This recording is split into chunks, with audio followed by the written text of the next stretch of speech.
Ay magandang umaga po sa inyong lahat for our first reading for the day. Tingnan po natin kung ano naman po ang makikita natin sa first reading of the day. But I hope napanood niyo na po yung first, second, third, and fourth reading kagabi bago po kayo pumunta dito po sa ating first reading ngayong araw na ito ng linggo, no? Tingnan po natin kung ano naman po ang makikita nyo sa ating first reading of the day today. Yan. Ito naman po ang gamitin natin ulit, no? Pasensya na po kayo, ang lakas ng connection namin ng barahang ito, kaya ito pong binigay sa akin ay gusto ko pong gamitin para sa inyong lahat, no? Yan. Kamusta po ang pagkabasa nyo sa ating mga first, second, and third reading at yung bonus reading natin kagabi? I hope na naka-resonate po kayo and naintindihan nyo po ang lahat ng ating readings, no? Sa totoo lang po, ako ay natutuwa sa mga nababasa ko recently, no? Dahil talagang natutuwa ako na pero kulang pa po yun, ano? Marami pa po siyang kailangang matutunan na lesson sa kanyang buhay at sa kanyang mga ginawa sa iyo, no? Sa nakikita ko po ay sa nakikita ko po ay maganda po ang pasok naman sa iyo ng 2025, no? And I hope na magpatuloy po yan at sa nakikita ko po ay mangyayari po yan sa inyo. Okay? Pili na, random na lang po ba tayo? Or pipili po ako ng 20 cards? No, sige po. Mag-random, ano po tayo? Pipili po ako ng 20 cards. 1. Huwag nyo po skip to, ha? 2, 3, 4, 5, 6, 7, 8, 9, and 10. Pili din po tayo another 10. 1, 2, 3, 4, 5, 6, 7, 8, 9, and 10. At pili pa po tayo ng 5 cards, no, para mas anong natin itong 5 cards. 1, 2, 3, 4, and 5. Huwag nyo pong i-skip to, ha? Please, no, huwag nyo pong i-skip ito.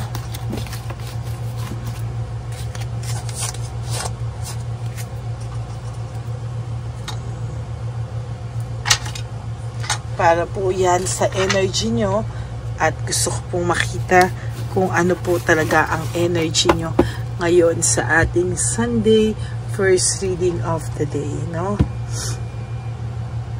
Okay. Uy, Temperance in reverse, no? Sa nakikita ko po ay may nakikita ako ngayon na impatient, no? May nakikita po ako dito na talagang disunion, ano? Talagang may nag-aaway po, may conflict of interest, may impatient, may unstable ang samahan sa mga oras na ito, no?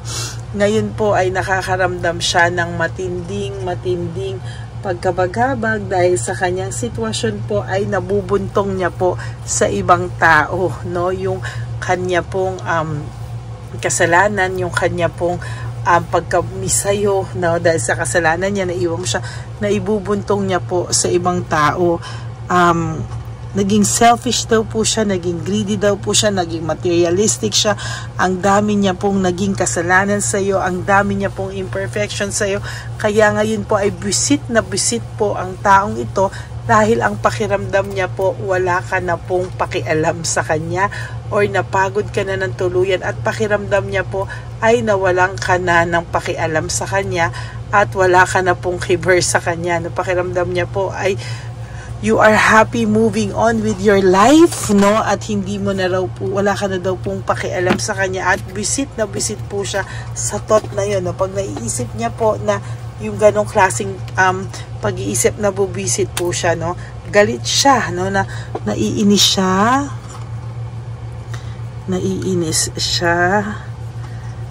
Naiinis at nagagalit siya. Naiinis at nagagalit siya dahil pakiramdam niya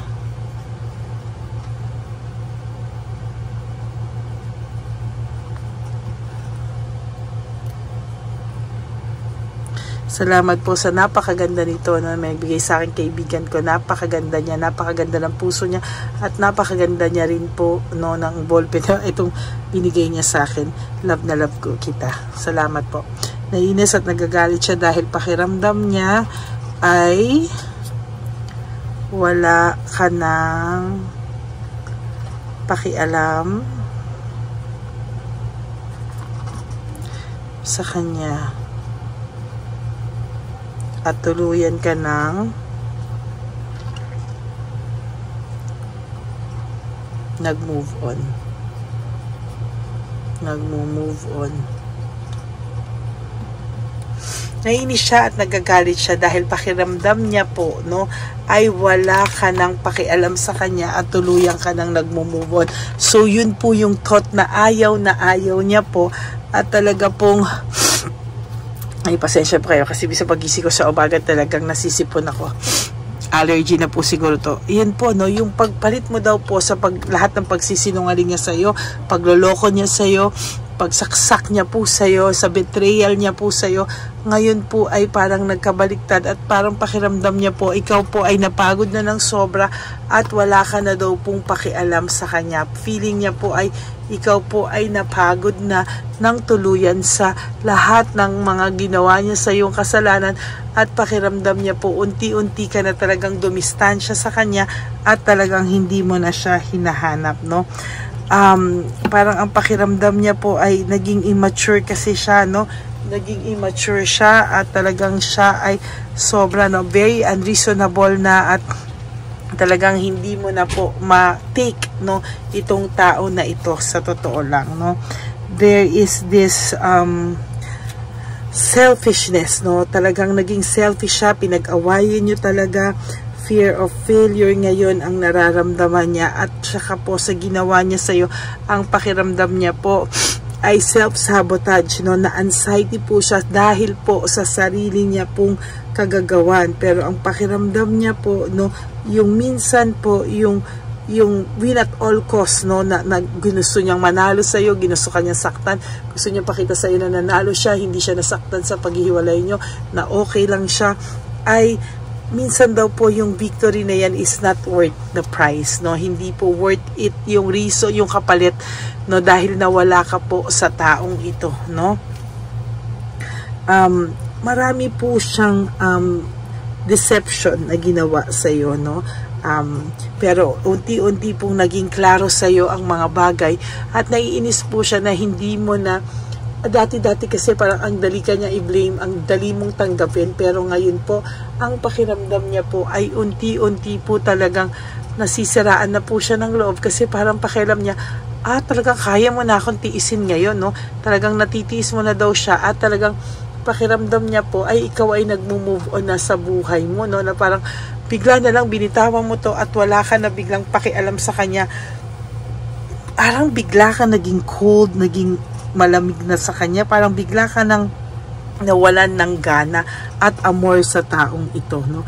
Dati very very generous, charitable, lahat, no, ng support na pwede mong ibigay dito ay ibinigay mo po sa kanya ng sobra-sobra. Kahit daw siya ay naging unfair na, naging selfish na, iniintindi mo pa rin siya, pero ngayon parang nek-nek mo, parang gano'n na po ang nakikita niya, no? Parang kailangan niya na ng tulong, no? Parang ang dami pong nawalang pera sa kanya. Maybe some of them nawalan ng posisyon sa trabaho, nawalan ng trabaho, lack of resources, naging insecure siya. Parang iniisip niya po na ang bilis mo lang daw pala siyang palitan or ang bilis mo lang daw pala siyang kalimutan. pero talagang mali po siya kasi talagang nasaktan ka rin, talagang hindi niya alam na for some of you ay ininda mo talaga to, no? Nasaktan ka talaga sa taong ito, at talagang pakiramdam mo ay talagang bumagsak din po ang mundo mo, no? Sa totoo lang, parang bumagsak din ang mundo mo. There is this heartbreak, suffering, and grief, no, sa kanya, pero ngayon po parang ikaw hindi mo maintindihan, parang napatawad mo na yung sarili mo, parang ginusto mo nang makarecover from this, gusto mo na nang bigyan ng sarili mo ng chance na mag-heal muna, no? At kung may dumating sa'yo ay parang willing ka na po itong entertainin, ano? Samantalang siya, para po siyang biglang nagkaroon ng, sabi niya, bakit parang hindi ko maintindihan yung sarili ko. Nagkaroon po siya ng group conflict. Ang dami niya pong kasamaan ng loob. Ang dami niya pong nakakabangga ngayon. No, parang sinasabi ng tao, ano ba nangyayari sa'yo? Parang, hindi ikaw yan. Gulong-gulo na yung buhay mo. Parang po siyang nawala sa sarili niya at kawawa po siya sa mga nangyayari sa kanya sa ngayon. No? Ang pakiramdam niya na binibitawan mo na siya, at sa totoo lang, ikaw yung may solid at magandang character na meron kang reliable ka, you provide, no, kahit na kahit walang-wala ka na, nag-share ka, nagbibigay ka sa kanya, pero ito po talaga ay hindi niya binigyan ng ng pagpapahalaga, no? Talaga pong medyo tinik advantage or talagang naabuso yung kabutihan mo, no? Parang ikaw, pinaghirapan mo lahat ng progress mo.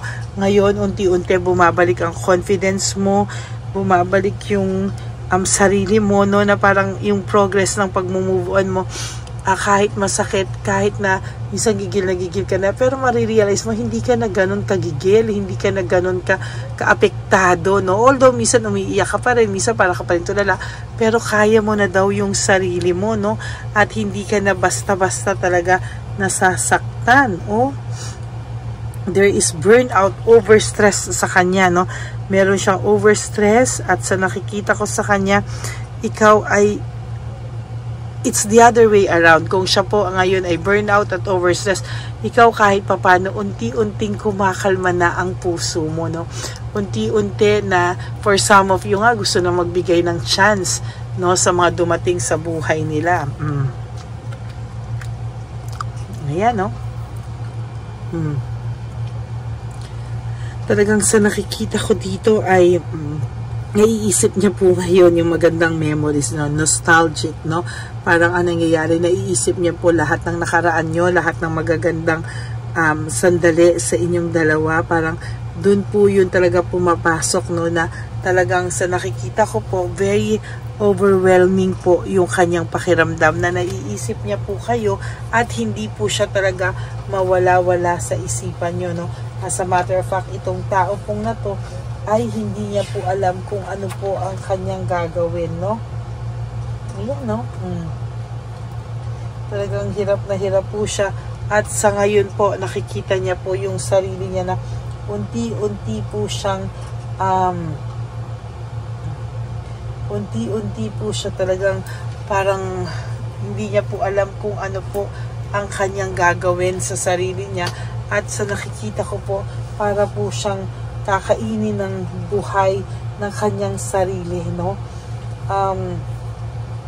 Yun po yung nakikita ko sa kanya. Medyo masakit po man, pero kailangan niya pong tanggapin na ang taong ganito ngayon ay hindi niya na po alam kung ano po yung gagawin niya sa sarili niya, yo. As a matter of fact, siya po ay busit na po, at hindi niya po alam kung hanggang kailan daw po niya matatagalan ang ganitong gawain, no? Ang ganitong pagpe-pretend na siya ay okay kahit po hindi po siya okay, no? Talagang yun po ang kanyang pinoproblema, na hanggang kailan niya kayang mag-pretend. Well, in fact, hindi naman po lahat ng oras kaya niyang mag-pretend. Dati po siya po talaga daw ay sobrang may self-confidence, no?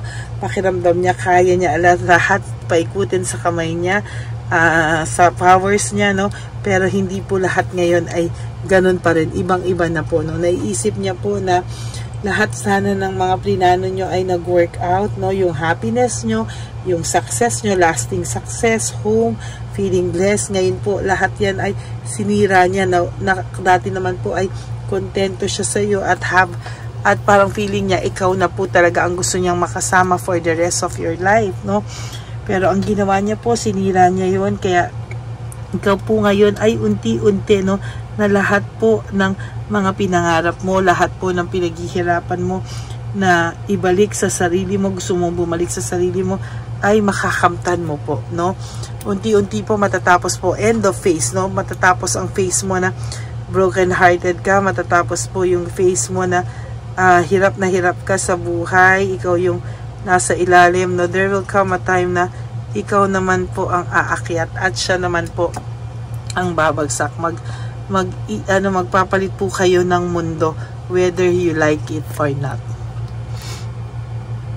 There is this new beginning for you, but sa kanya po, para po siyang mapipilitan na lang, no, dito sa sitwasyon na pinasok niya, stagnant po yung pinasok niya, and para po siyang nakulong sa sarili niyang mundo, no?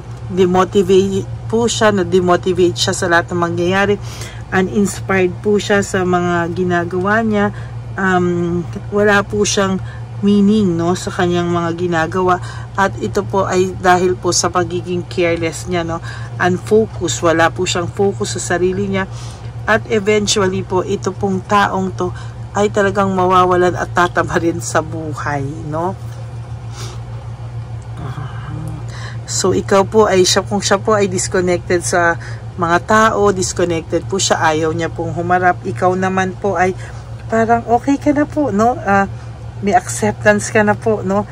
At talagang nakita mo po na, nalaman mo na po ngayon kung ano talaga ang tunay na kulay ng taong ito, no? Talagang sa nakikita ko po ay talagang hirap na hirap po talaga itong taong to, no? Pero sa nakikita ko po, ikaw po ay mas magiging maayos sa mga susunod na panahon. Ikaw po ay kalmado, no? Unti-unting nagiging kalmado ang isipan mo, ang puso mo, at yun po ang ayaw niya, na pakiramdam niya ay nagiging okay ka na nang wala siya. At the back of this person's mind, ang gusto niya po ay nandyan ka lang, naaligaga ka, gusto mong humabol sa kanya, pero po hindi ka po makahabol-habol, or ayaw niya po, no, na ikaw po talaga ay hindi ka po na humahabol sa kanya, at ayaw niya po ng ganong pakiramdam na hindi mo na po siya hinahabol, no? Talaga pong Page of Wands is about distracted, depressed, no? Bad news, lahat po yan, ayan po ang ma-experience niya sa mga susunod pong araw. And for your last card, no, kailangan po siyang magkaroon ng courage, strength, no? Para po magkaroon discipline, no, na makalapit po siya sa iyo, maitama niya po lahat ng ginawa niya, baka po, no, in time ay kahit kapatawaran ay mabigay mo sa taong ito, no?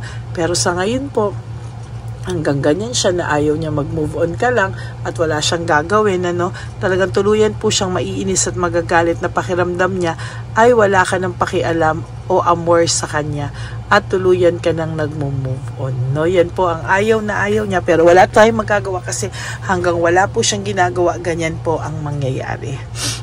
Okay, that's it for your first reading of the day. I hope na naka-resonate kayo, and if you do, can you please give me a like and comment down below para naman po malaman natin kung ano po ang inyong saloobin sa reading na ito po, no? And for those of you po na who would like to have a private reading with me, you can message me po at Lady Lee Elena, that's LADYLY Elena. Nasa dulo po yan na ating video, dyan nyo lang po ako makukontak. That's my only official and legit FB account. So, pinaka dulo po yan, ano?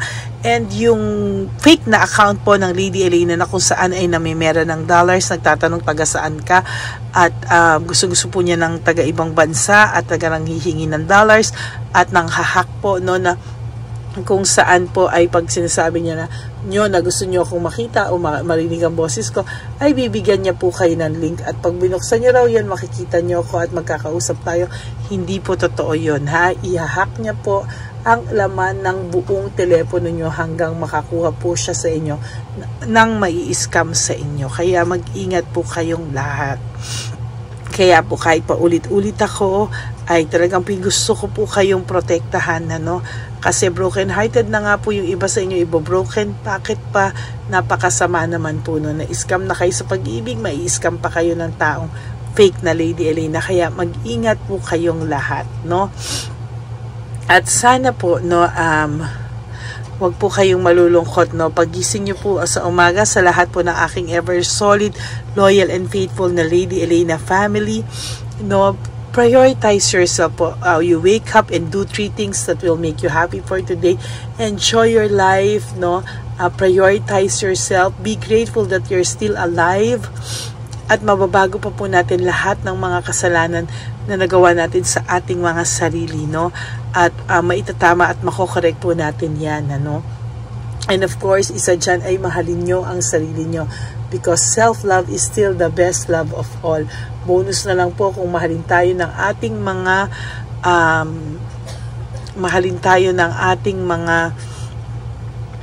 mahal sa buhay, no? Ang importante, mahal po natin ang ating mga sarili. Okay? Maraming salamat po sa inyong lahat. And lagi niyo po isipin that life is so short. Don't make it shorter by stressing yourself from all the pains and heartaches na binigay sa inyo ng kahapon. Just surrender everything to the divine universe and just let go and let God write your life and love story. I will be back for another set of reading. Mamaya po ang second, third, and if makakapagbigay po ako ng bonus reading, and of course yung insenso, hindi po pwedeng wala yung insenso. Yan po ay ating i-upload, no? Para po sa 5th day ngayong araw na to. At wag nyo po yung kakalimutan. Ano, importante po yan. Minimeditate ko po yan bago ko po yan ilabas. Okay? So maraming salamat din po for not skipping ads. And as of the moment, we are approaching 18,000 subscribers. Sana po ay